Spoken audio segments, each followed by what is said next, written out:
So, can you explain a bit about this? You made a interesting statement on how do you convince a CEO or a CFO or a chief strategy officer on whether this campaign worked, what are the metrics. So, can you give me an example of how do you approach that finance first thinking, which is very very important. And if you can give me an example of how to how should a marketer start thinking around it, especially because it's an evolving area. That will be extremely useful to some of the folks who are listening to this conversation. Yeah, so one of the biggest debates people usually have is that how much should you spend in distribution, which Mm, is whether you want to put this on TV, whether you want to put this on digital, and what should be the spends, and what ratio of that should be into creation, right? So this in itself needs you to understand what is the incremental impact of just going for deep distribution. For example, say basis projects, you know that there is a project on which you are expected to hit like 17 to 18% ROC. mm, And if your margins contract by around 2 to 3% in general, then it comes to around 15 to 14%, right? So what you need to do is to talk to your CEO and say, ki, hey, if you give me an additional 1% of the ROC, since you have that leeway in your margins in general, I can get you an additional reach of X million, mm. which gives you a dollar value of Y million, right? So in case it gets confusing, just to redo the math, say there's a product line you're launching which has an 18% to 16% ROC. They're always in ranges, right? You don't have exact assumptions. And the chief strategy officer and finance officers have given you a 2% leeway to use that amount of budget to expand your total addressable market by X million, which gives you Y million dollars in additional revenue, right? If you have the confidence basis your previous campaigns, basis your market understanding, basis your market research, and the risk taking ability of your business unit, you go and say, hey, if you give me 1 to 2% more, it will decrease your ROC by this. It will not decrease your ROC, it will decrease your margins by this. But because I can extract more volumes out of it, I think I will be able to deliver slightly better ROCs. So net net, it will not get affected. So what I did just now is that explain to my CEO that I understand that your ROCs, which are dependent on your rotations, how many Yeah. times you can rotate the same cash, as well as your margins, how they interlink with each other. I understand that. So at a quarterly basis, I can tune my marketing campaigns basis that.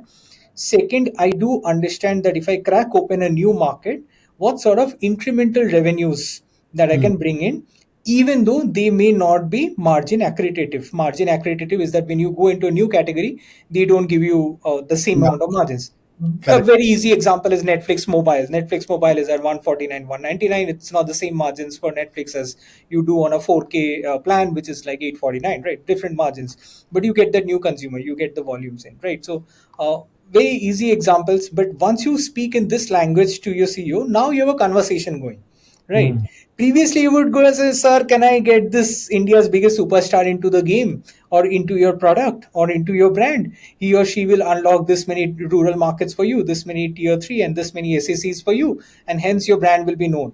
That's not a language that they don't understand. They understand that language, but that's not a language that they can speak to their board or their Mm. shareholders, right? This is a language that everyone speaks. So it's like everyone was speaking different languages, but once you accept that English is the most common language that everyone understands, so in that table, finance, I think ROCs, net margins, these are languages that everyone understands. Now imagine that you are as a marketeer know this language as well. You suddenly have a superpower, right? You can speak French and English. That's great, right? I mean, that's fun for everyone. So now you gain the confidence of not just your CEO but also your CSO and your CFOs, right? And it helps you bring rational decisions. The other thing Absolutely. it does is that say this goes south, say if it goes north, then it's great. You'll get more budget next year as well. Say this goes south, you have your mitigation plans in place. So you know that you'll mostly take a 2% hit in your margins, even if you ask for that budget, right? And then you will be able to explain to your leads that hey, these are the reasons why the budget is limited this year. It's not because there's a slowdown, it's not because we don't want to focus on this project or whatever. If you understand it very well, then you'll be able to internalize that to your team very, very well. And the teams will also have these sort of expectations.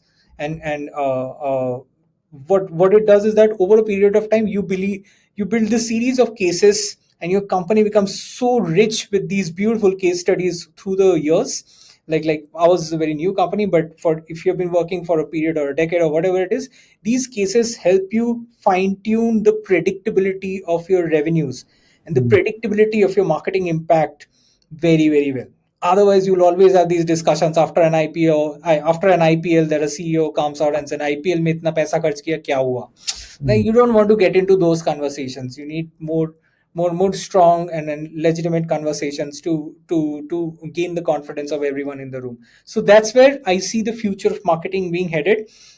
There are ways you may like it or you may not like it, but adoption will be there, so you better adopt it. Yeah. Yeah. No, I would think, Srinjoy, it's very, very important. Coming from a marketing and analytics background, for me, this has been always, an important aspect, and not often marketing talks this language. We talk about, I've been in meetings where, the CMO talks about, I've increased top of mind awareness.